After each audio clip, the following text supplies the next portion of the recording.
नमस्कार। मैं सुनील कुमार आपका स्वागत करता हूं आपके अपने चैनल क्या ऐसा होता है में।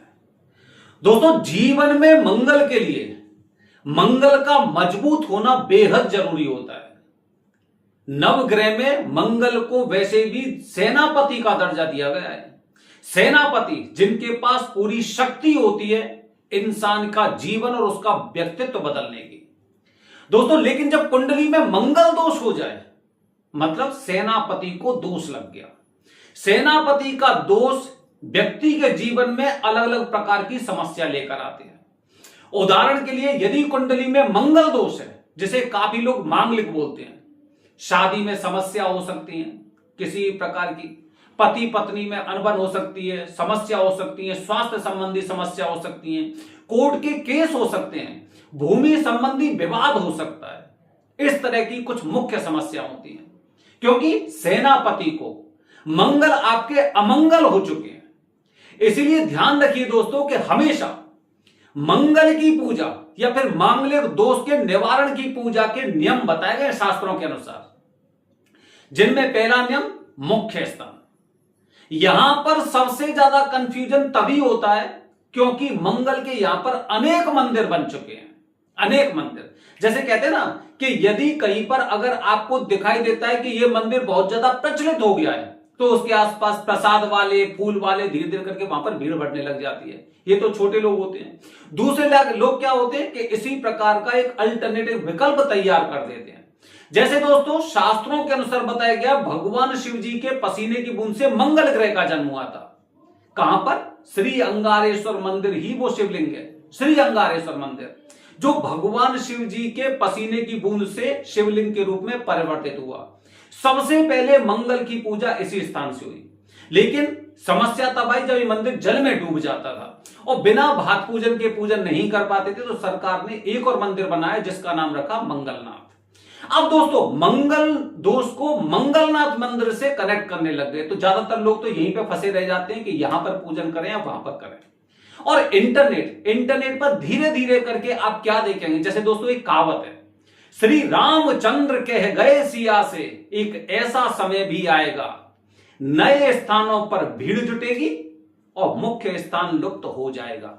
देखना, कुछ समय बाद, कुछ वर्षों बाद श्री अंगारेश्वर मंदिर लुप्त हो जाएगा, क्योंकि जिस तरह से मंगलनाथ मंदिर बना हुआ है इसी प्रकार से एक और मंदिर बन चुका है। कुछ लोगों ने, एक समूह ने इकट्ठा करके और एक मंदिर बना दिया जिसका नाम रख दिया मंगल धाम। इसी प्रकार दोस्तों और चर्चा आ रही है कि एक मंगल लोक का मंदिर बनने वाला और एक मंगलेश्वर मंदिर, इस तरह के 3-4 मंदिर आप ज्यादा से ज्यादा 5 या 10 साल में देखेंगे कि ऐसे मंदिर यहां पर और बनने वाले हैं। तो नए स्थानों पर भीड़ जुटेगी और मुख्य स्थान लुप्त हो जाएगा। जो इंसान मुख्य स्थान से चूक जाएगा वो बार बार चक्कर काटता रहेगा, बार बार भटकता रहेगा और या फिर दोष देगा कि हमने पूजन करवाया लेकिन पूजा का फल प्राप्त नहीं हुआ। तो आपको यह ध्यान रखना चाहिए।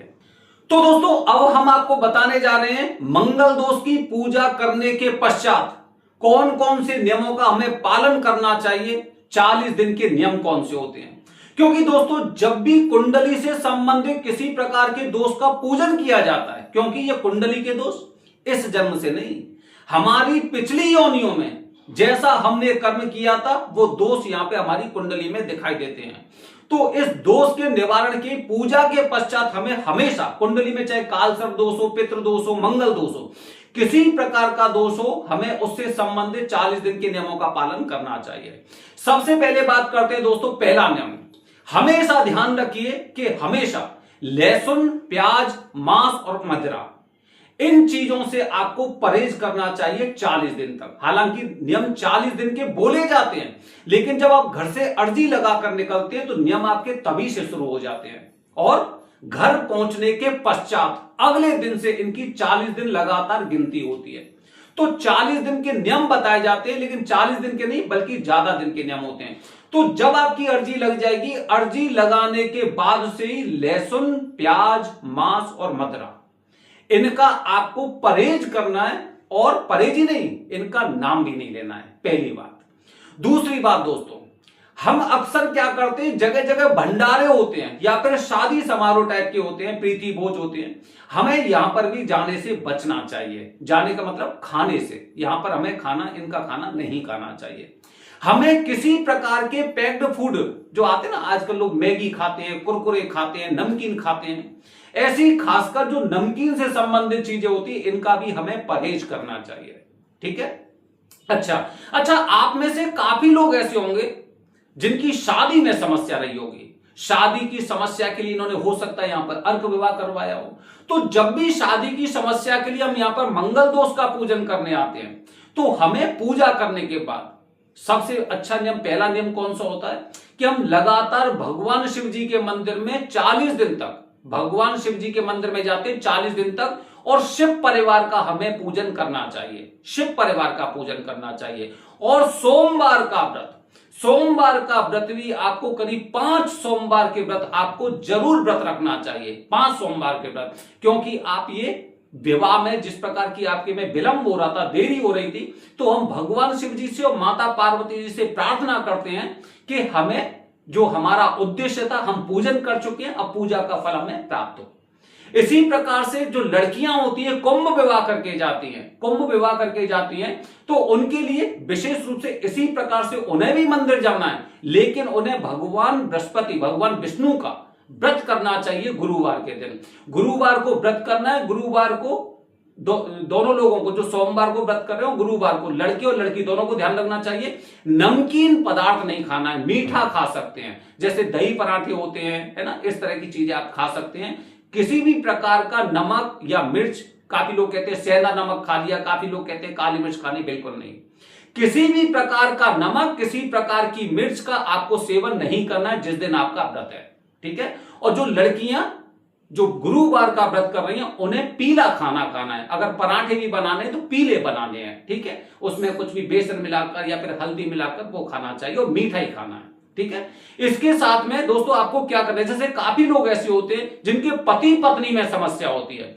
पति पत्नी में जब ये समस्या होती है तो उसके लिए हमें अष्टमी वाले दिन, अष्टमी, शुक्ल पक्ष की अष्टमी, इस तरह से अष्टमी वाले दिन आपको माता भगवती, माता दुर्गा का आप दोनों को मिलकर व्रत करना चाहिए विधि विधान से। उसके नियम हम आपको व्हाट्सएप कर देंगे जब भी आपको ऐसी समस्या होगी तो हमें अष्टमी वाला व्रत जरूर करना है, अष्टमी वाला व्रत। ठीक है।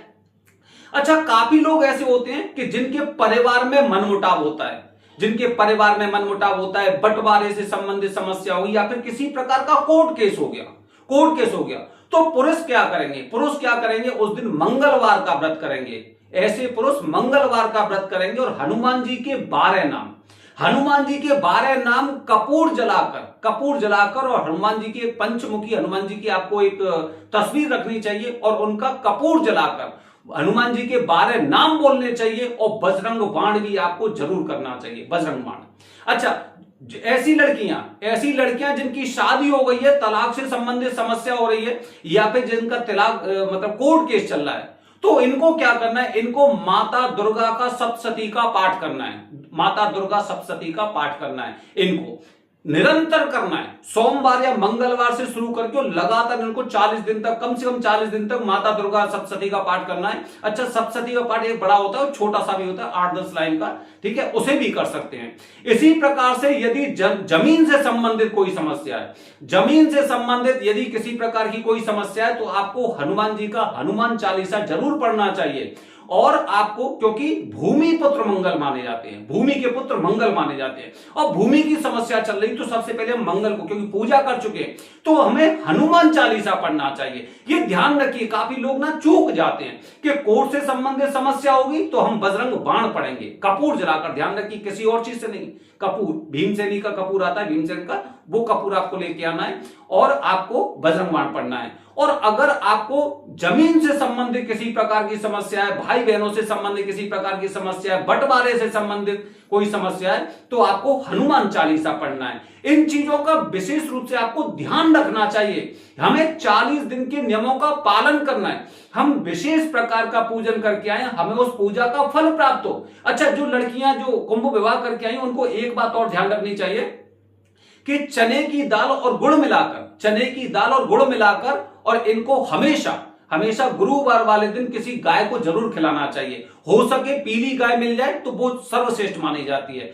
इसी प्रकार से जो जमीन जायदाद का अभी मैंने आपको बताया, हनुमान चालीसा करना चाहिए, मंगल का वार का व्रत करना चाहिए। और एक और चीज ध्यान रखिए कि मंगलवार के दिन मसूर की दाल, जो लाल मसूर होती है, लाल मसूर की दाल और गुड़ आपको लगातार, मतलब हर मंगलवार को किसी आसपास के मंदिर में आपको रख के आने चाहिए। हनुमान जी की मूर्ति के सामने, भगवान शिव जी के शिवलिंग के सामने यहाँ पे आकर रख सकते हैं। तो दोस्तों इस प्रकार के 40 दिन के नियम होते हैं। हमें कोशिश करना चाहिए कि हम सनातन धर्म के अनुसार 40 दिन तक लगातार इन चीजों का पालन करें। काफी लोग सोचते हैं मैं तो गुरुवार का व्रत रह रहा हूं, मैं तो सोमवार का रह रहा हूं, मैं तो मंगलवार को रह रहा हूं, तो केवल इस दिन हम नियम का पालन करेंगे, बाकी अन्य दिनों में नहीं करेंगे। ये मैंने आपको बताया लगातार, ये आपको लगातार 40 दिन के नियमों का इस तरह से पालन करना है। ये मैंने आपको मोटे मोटे तौर पर ये नियम बताए हैं। तो दोस्तों ध्यान रखिए कि हम मंगल को, ग्रहों के सेनापति का हम विशेष प्रकार से, खासकर यदि आपने यदि ये 40 दिन के नियम पूरे किए हैं और यदि आप मुख्य स्थान पर पूजन करके आए, तो मैं दावे से कह सकता हूं कि आपको पूजा का फल 40 दिनों के अंदर निश्चित रूप से मिल जाएगा। यदि आपने ठीक तरह से किसी कुंडली का आपने विश्लेषण करवाया होगा और कुंडली में सिर्फ मंगल दोष ही होगा, तो 40 दिन के अंदर आपको पूजा का फल प्राप्त हो जाएगा। यदि कुंडली में और भी दोष है तो थोड़ी सी और विलंब हो सकता है। बने रहिए दोस्तों हमारे चैनल के साथ। आने वाली वीडियो में आपको बता रहा हूं, जैसे मैंने आपको बताया था ना, श्री रामचंद्र कह गए सिया से, एक ऐसा समय भी आएगा, नए स्थानों पर भीड़ जुटेगी और मुख्य स्थान लुप्त हो जाएगा। ये वरदानी पंडित जी द्वारा बनाया गया है। हर हर महादेव, हरिओम।